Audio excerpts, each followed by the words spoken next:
Hola a todos, ¿cómo están? El día de hoy vamos a revisar el tema de medicina basada en la evidencia, niveles de evidencia y grados de recomendación. Entonces sé que algunos no han revisado el tema, lo van a revisar esta semana y los que ya lo revisaron les va a ayudar a aclarar dudas y complementar la información. Entonces, para esta ocasión, lo que vamos a revisar principalmente es qué se entiende por medicina basada en la evidencia, cuáles son las etapas de la medicina basada en la evidencia. Vamos a retomar unos temas que ustedes ya habían visto, que son los diseños de investigación, los tipos de diseños de investigación que hay. Vamos a hablar sobre qué es la pregunta clínica, los niveles de evidencia y grados de recomendación y la clasificación de la evidencia según el tipo de estudio que vayamos a encontrar. Es importante hablar de medicina basada en la evidencia porque cuando lleguen a la práctica clínica se van a dar cuenta que esta les va a ayudar a tomar decisiones de forma acertada. Muchas veces cuando nos encontramos en la práctica clínica nos damos cuenta que los libros y la información disponible en estos se queda corta para responder a las necesidades de nuestros pacientes. En ese caso entra a jugar un papel fundamental la medicina basada en la evidencia. Es importante definir qué es evidencia y podemos definirla como lo que se puede demostrar por medio de los estudios y esta nos permite acercarnos a la realidad o nos permite entender cómo se comporta la realidad. Entendiendo esto, la medicina basada en la evidencia es el uso consciente, explícito y juicioso de la mejor evidencia disponible para la toma de decisiones sobre el cuidado de los pacientes individuales.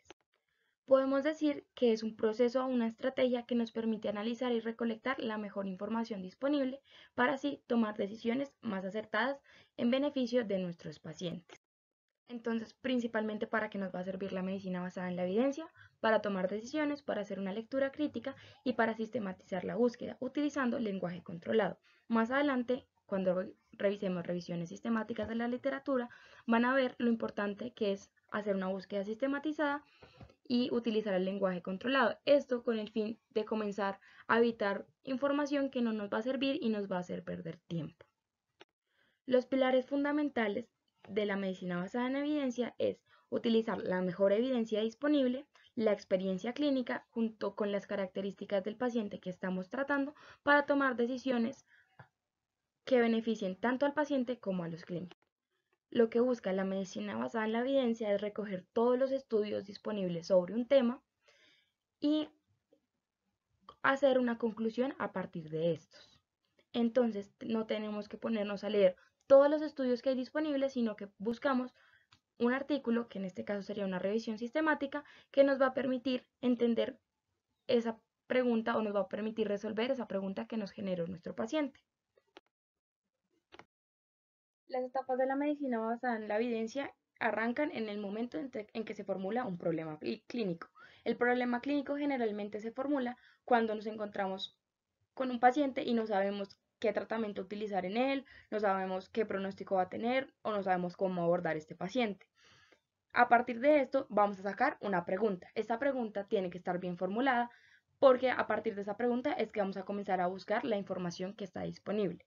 Cuando hagamos una búsqueda eficiente de la mejor evidencia disponible, vamos a poder realizar un análisis clínico de la evidencia disponible a partir de todos los artículos que encontremos y con esto vamos a poder sacar conclusiones y hacer uso de lo encontrado y analizar todo lo que encontramos para tomar estas decisiones. Generalmente, por ejemplo, tenemos un paciente y no sabemos qué tratamiento darle a un paciente que padece de diabetes mellitus y que adicionalmente está cursando con hipertensión arterial. En ese momento, si nos remitimos a los libros, muy pocos de estos tienen información actualizada e información que nos vaya a servir para abordar este caso. Por eso tenemos que recurrir a la medicina basada en la evidencia para tomar estas decisiones en la práctica clínica. Entonces, para comenzar tenemos que formular una pregunta.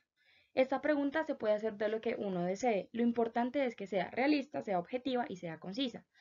Y que además se pueda responder claramente. La pregunta no puede ser ni muy amplia, porque no vamos a poder responder nada y vamos a tener demasiada información, ni muy precisa, porque tampoco vamos a encontrar mucha información disponible. Entonces, principalmente existen dos tipos de preguntas, las de preparación y las de acción. Las de preparación son las que nos formulamos a diario generalmente en la clínica. qué es hipertensión arterial, qué es diabetes, qué tratamientos existen para diabetes mellitus en pacientes adultos. Y las vamos a encontrar en libros, revisiones narrativas, por ejemplo, en UpToDate, que la usamos a diario. Y ya existen otras preguntas que son las de acción. Estas preguntas son específicas y se formulan por los clínicos para poder tomar decisiones. Son las que son la base para la medicina basada en la evidencia y principalmente son las que encontramos en los ensayos clínicos aleatorizados.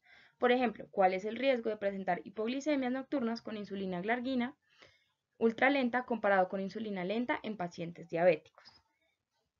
Si se dan cuenta, esta pregunta está formulada en un sistema que es el PICO, que ustedes ya conocen, que es población, intervención, comparador y resultado.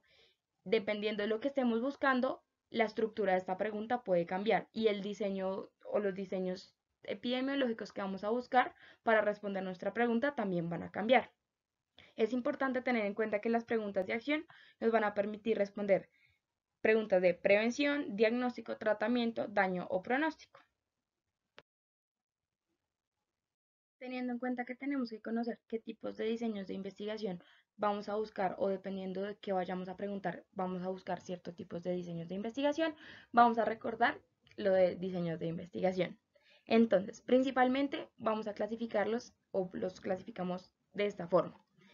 El investigador asigna una exposición dependiendo de si el investigador mete mano en el estudio, vamos a decir si es observacional cuando no mete mano y que es de intervención cuando el investigador interviene, como bien lo dice, en el estudio. Nos vamos a ir por el lado de los observacionales, en donde existe dos tipos, los que tienen grupo de comparación, que son los analíticos, y ustedes ya los conocen, que son casos y controles, cohorte transversal y de cohorte, en donde principalmente lo que va a cambiar es el tipo de exposición, si se da primero la exposición o el desenlace y en el momento en que se va a mirar. Y los descriptivos, en donde no existe ningún grupo de comparación y se dividen en reporte de casos, serie de casos, corte transversal y estudios ecológicos. Estos descriptivos lo que nos dan es a conocer el perfil de bimortalidad de una población en persona, tiempo y lugar. Nos permiten conocer cómo se comporta una población. Mientras que los diseños analíticos son los que nos permiten estudiar asociación y causalidad y relacionar variables del estudio, generalmente factores de riesgo asociados con alguna enfermedad. Mientras que en los estudios de intervención, donde el investigador interviene en el estudio, pues se dividen si existe aleatorización o no. Cuando no existe aleatorización, los hablamos de ensayos clínicos aleatorizados o ensayos clínicos pseudo o ensayos clínicos cuasi experimentales.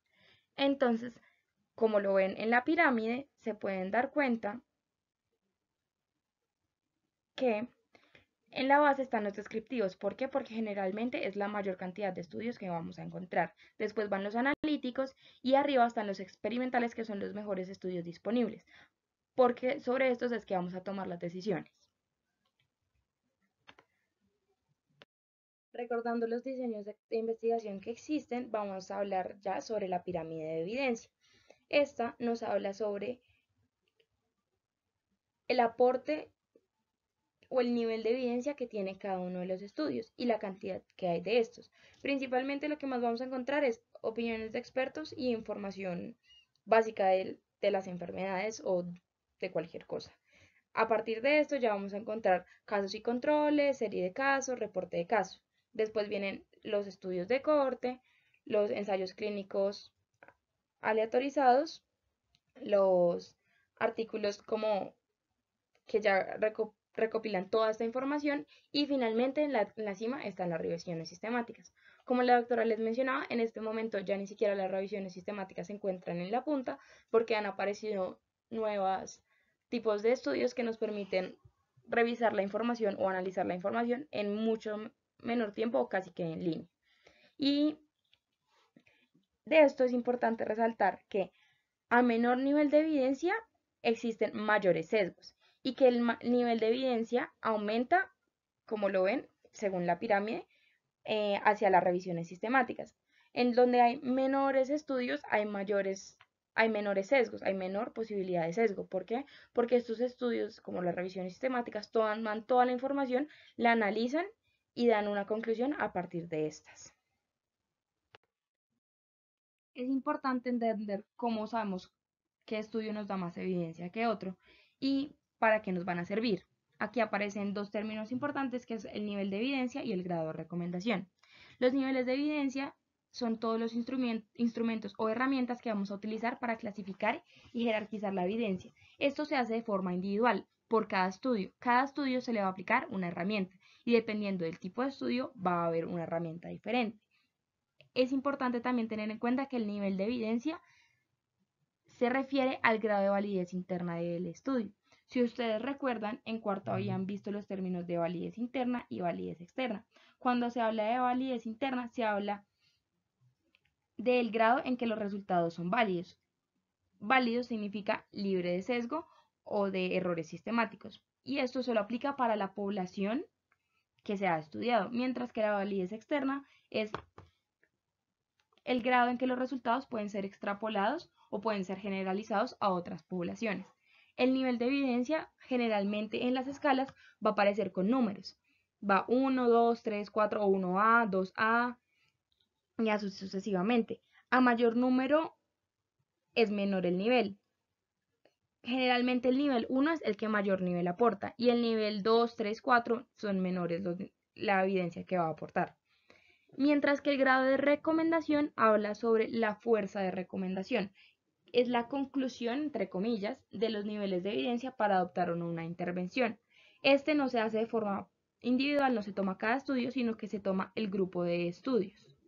En este caso, este es importante porque incide en la toma de decisiones en políticas públicas y se da por letras. Va de mayor letra es menos recomendable. Entonces la A generalmente es la que más se recomienda y va disminuyendo B, C, D y E hasta algún punto en donde no hay suficiente evidencia para tomar alguna decisión.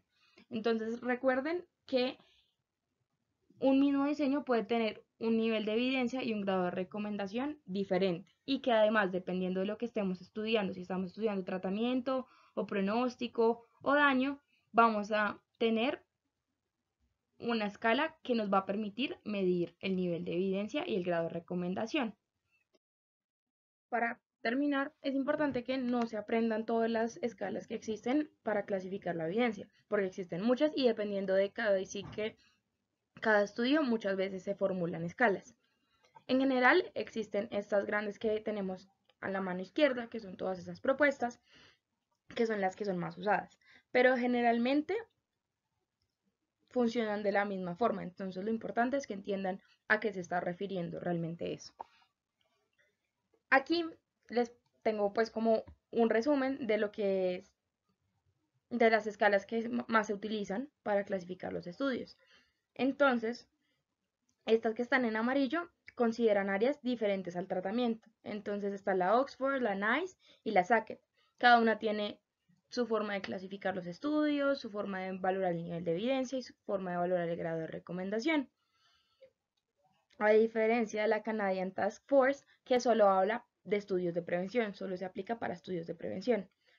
No es necesario que ustedes aprendan que existen 800.000 escalas ni nada de eso, sino que entiendan cómo funcionan y para qué se utilizan. O sea, qué les está diciendo cada una de estas escalas.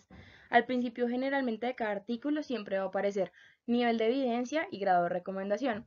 Y eso es lo que aparece en las guías de práctica clínica, por ejemplo, que dice recomendación tipo A, recomendación tipo B. O se acepta la recomendación, no se acepta la recomendación. Y dependiendo de qué escala utilicen o qué herramienta utilicen, va a cambiar, pero generalmente siempre se explica al principio de los artículos. Espero que les haya servido mucho el video. Cualquier duda que tengan me pueden contar y quedo súper pendiente.